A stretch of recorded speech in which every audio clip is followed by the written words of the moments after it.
पड़ गया। एक आवाज के साथ वो जमीन पर गिर पड़े और बेहोश हो गए। पापा, पापा, क्या हो गया आपको? जितेन, प्लीज मुझे मत डराओ, आंखें खोलो। जानकी की हालत भी खराब हो गई थी। नक्श ने जल्दी से अपना फोन बाहर निकाला और हॉस्पिटल का नंबर डायल किया।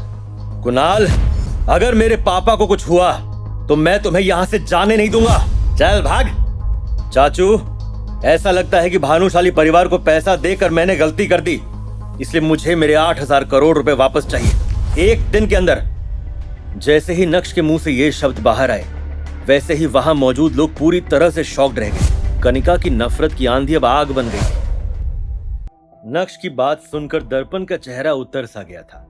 तुरंत ही दर्पण के कदम अपनी बहन कनिका की तरफ बढ़े और बिना कुछ सोचे समझे दर्पण ने कनिका के गाल पर एक जोरदार थप्पड़ जड़ दिया।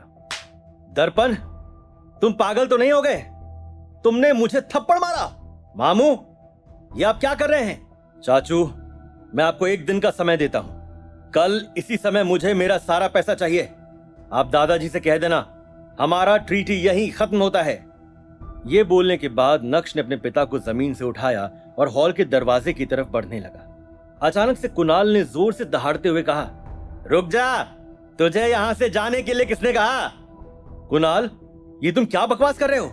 अंतिम, इससे तुम्हारा कोई लेना देना नहीं है। तुम अपने काम से काम रखो। जाओ और उधर जाकर अपनी होने वाली बीवी के साथ खड़े हो जाओ। जल्द ही भानुशाली परिवार के विला के सामने एम्बुलेंस पहुंच गई। नक्श ने अपने पिता को एम्बुलेंस में डाला और अपनी मां को उनके साथ रहने के लिए कहा। नक्श एम्बुलेंस में नहीं चढ़ा, बल्कि एम्बुलेंस को रवाना करने के बाद उसके कदम फिर से भानुशाली परिवार की तरफ बढ़ने लगे थे। कितना भी बेइज्जत कर लो, लेकिन तू रहेगा ढीठ का ढीठ। तेरी वजह से आज अंतिम की शादी खराब हो गई, लेकिन तुझे इस बात का कोई अफसोस ही नहीं है। तू यहां फिर से आ गया। मैं यहां वापस क्यों नहीं आ सकता? तू अब भानुशाली परिवार का मेंबर नहीं है। हम में से कोई भी तेरा वेलकम नहीं करना चाहते। अभी के अभी यहां से निकल जा। अपनी बकवास बंद करो।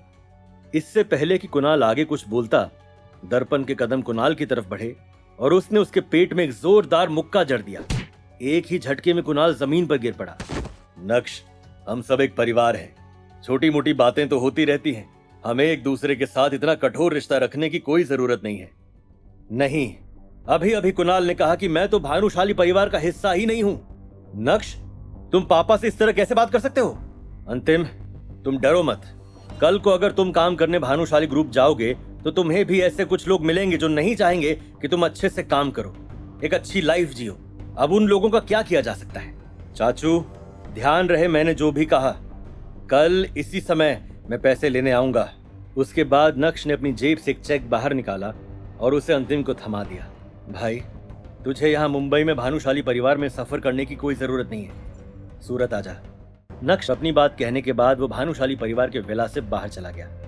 जितेन भाई भानुशाली को अभी तक होश नहीं आया था। आधे घंटे बाद जब नक्श मुंबई शहर के एक हॉस्पिटल पहुंचा जहां जितेन भाई को लेकर जाया गया, तो नक्श के तो होश ही उड़ गए थे। आप ऐसा नहीं कर सकती हैं, इनकी जान खतरे में है। मैं आपके हाथ जोड़ती हूँ, प्लीज आप पहले इन्हें बचाइए। जब मेरा बेटा आएगा तो मैं हॉस्पिटल का सारा पैसा चुका दूंगी। आंटी, मैंने आपसे कितनी बार कहा कि हमारे हॉस्पिटल का ये रूल है, पहले पैसा फिर इलाज। मैं आपसे हाथ जोड़ती हूँ, मैं पैसा देने के लिए मना नहीं कर रही। प्लीज पहले इनकी जान बचाइए। मेरा बेटा जल्द ही यहाँ आता होगा। उस नर्स के हिसाब से जानकी और बेहोश पड़े जितेन भाई मुंबई शहर के भिखारी हैं। उनका बेटा अमीर कैसे हो सकता है? अगर नर्स ने मदद करते हुए सर्जरी की फीस नहीं ली तो हॉस्पिटल की हायर अथॉरिटी उसकी हालत खराब कर देगी। उसी समय जानकी की नजर नक्श पर पड़ी। नक्श, मैं यहाँ हूँ बेटा, जल्दी से इन्हें बोलो कि तुम्हारे पापा को बचाएं। माँ, ये सब क्या चल रहा है? कंफ्यूज होते हुए नक्श ने पूछा। अपनी माँ का चेहरा देखकर, ये नर्स कह रही हैं कि अगर हमने अभी पैसा नहीं भरा तो तुम्हारे पापा का इलाज नहीं करेंगे। क्या? पैसों के लिए इन्होंने एक इंसान की जान को दांव पर रखा? तुम्हारे हॉस्पिटल को सबसे पहले पैसा चाहिए ना। अगर तुम्हें उन्हें बचाना है तो तुम्हें हॉस्पिटल के बेस्ट स्पेशलिस्ट की जरूरत पड़ेगी और उनके सर्जरी करने का फीस है 80 लाख। क्या तुम्हारे पास अभी 80 लाख हैं? मैंने तुमसे कहा ना कि मैं तुम्हारा सारा पैसा दे दूंगा। तुम मुझे तंग क्यों कर रहे हो? अगर तुम्हारे पास अभी 80 लाख रुपए हैं तो भरो ना। मैं जल्दी से जल्दी तुम्हारे पापा की सर्जरी लाइंड अप करवा देती हूँ। मैंने कहा ना तुमसे कि जल्दी से जल्दी सर्जरी का इंतजाम करो। एक बार में समझ नहीं आता है क्या? ये बोलते हुए नक्श ने अपना हाथ जोर से टेबल पर मारा और यकीन मानिए उस टेबल के चीथड़े उड़ गए थे। उसी समय हॉस्पिटल का डायरेक्टर कुछ सिक्योरिटी गार्ड्स को लेकर मौके पर पहुंच गया था और उसी समय अचानक से नक्श का फोन बजा और असल में नक्श का ध्यान फोन पर गया जब उसने देखा कि कॉल कमल कोठारी का है। मिस्टर नक्श, मैं जानता हूं कि आप अभी हॉस्पिटल में हैं। आप मेरा वहीं इंतजार करें, मैं अभी वहां पहुंचता हूं। डायरेक्टर सर, अच्छा हो आप यहाँ आ गए। ये दोनों मुझे कब से तंग कर रहे हैं। इनके पास सर्जरी फीस देने का पैसा नहीं है, लेकिन मुझे बोल रहे हैं कि मैं सर्जरी लाइन अप करूं। मैं बिना पैसे के सर्जरी कैसे लाइन अप कर सकती हूँ? ये लड़का अभी मुझ पर चिल्ला रहा था, टेबल भी तोड़ दी। अगर आप सही समय पर नहीं आते तो ये तो मुझे आज मार ही डालता। क्या होगा हॉस्पिटल डायरेक्टर का जवाब? क्या वो नक्श को धक्के मारकर कर देगा बाहर? ऐसी मुश्किल घड़ी में आया था नक्श को किसका कॉल? कौन था वो बिग शॉट कमल कोठारी? कैसे सिखाएगा नक्श हॉस्पिटल वालों को सबक? ये जानने के लिए देखिए अगला एपिसोड सिर्फ पॉकेट FM के YouTube चैनल पर और इंस्टा एम्पायर के सारे एपिसोड सुनने के लिए डिस्क्रिप्शन में दी गई लिंक से डाउनलोड कीजिए पॉकेट FM।